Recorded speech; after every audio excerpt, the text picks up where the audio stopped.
So, Brian, part of the divorce process, as you know, involves the distribution of assets and debts.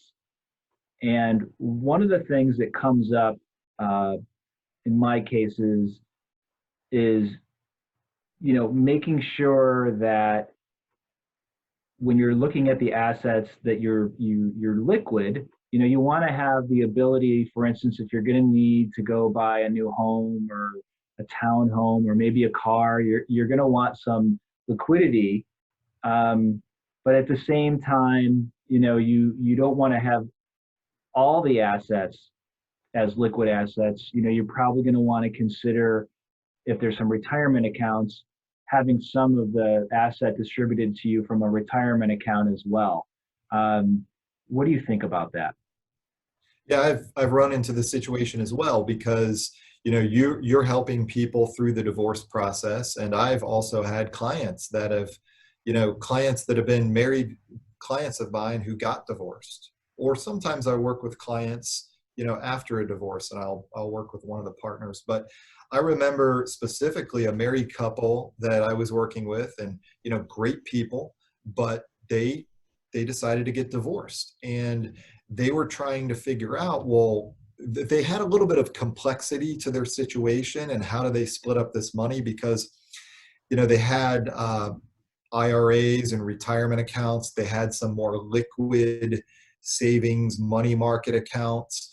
And then he had a deferred compensation, which was a little bit unusual. But the way it worked is, after a number of years, he was entitled to receive a payment of 16,000 in one year and 32,000 the next. It was this schedule of what he was going to receive, but it was going to be in the future. Right.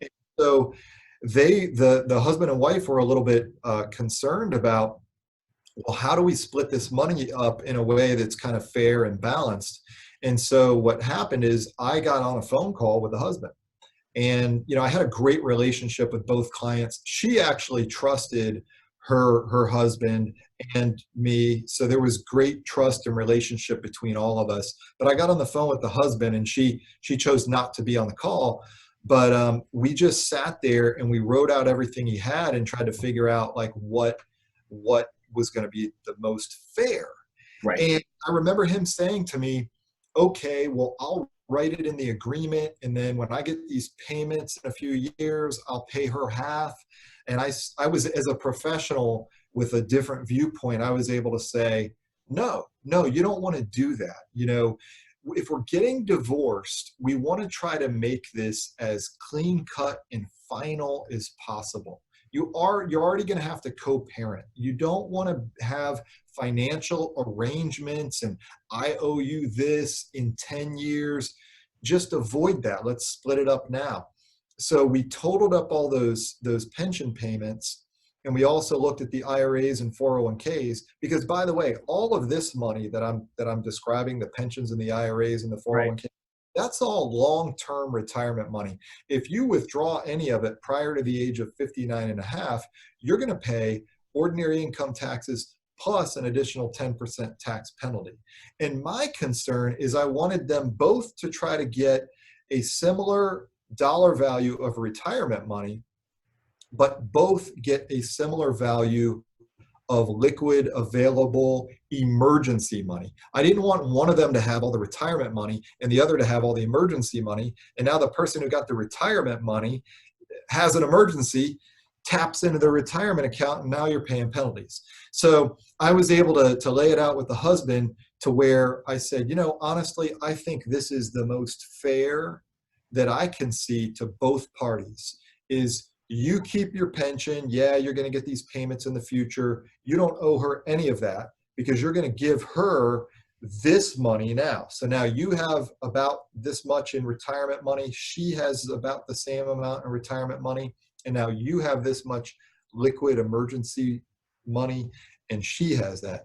And so he brought that to the attorney and to his wife, and they all agreed, and that's what they did. And that, for me, that was a victory, because I felt like I was able to come up with something that they could both be happy with. And really, and I think you'd probably advise, you probably want to try to be as fair as you can to the other party, because the minute they think that you're trying to do something that is going to hurt them, the whole thing probably explodes. Yeah, the goal is wherever possible, obviously, to settle this to help try to avoid, litigation expenses. And you want to try to be fair and reasonable. And as you pointed out, you want to make sure that, your client isn't necessarily stuck with all the deferred compensation that might be, in a pension or might be in a 401k,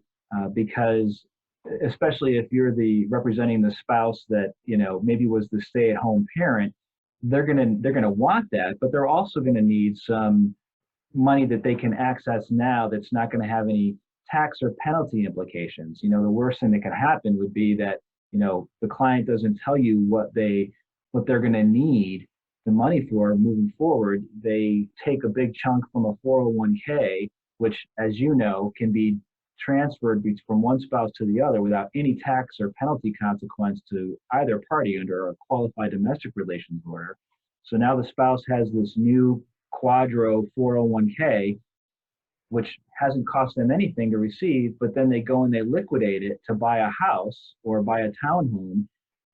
So they're getting pennies on the dollar, where if they had told you that up front, you could have planned for that and given them that liquid ability by maybe taking some other cash that was in an account that was able to be distributed, or sell an asset, a house, and give them a greater chunk of that so that they had that liquid cash that they need to buy that car or that house.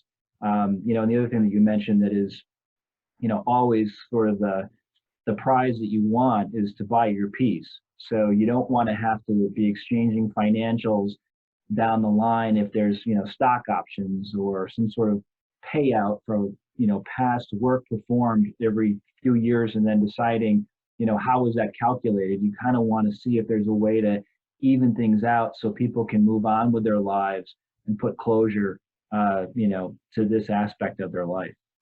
Yeah, because if there's a future agreement that you have to honor, now there's the potential down the road for the ex-spouse to question that, right? And to say, oh, I don't know, is he being fair? Was this the real number? If you can make it clean and final, then, again, we want to we want to keep the stress level low, and today we want to keep it low 10 years from now, right?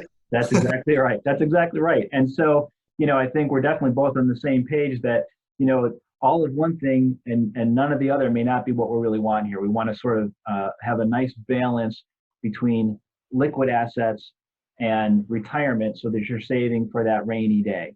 I think that's kind of the moral of the story as we're moving forward here. Would you agree? Agree. Great. You're easy to agree with, Chris. Thanks, Brian. As always, this was another great conversation, and I look forward to our next. Thank you. Me too.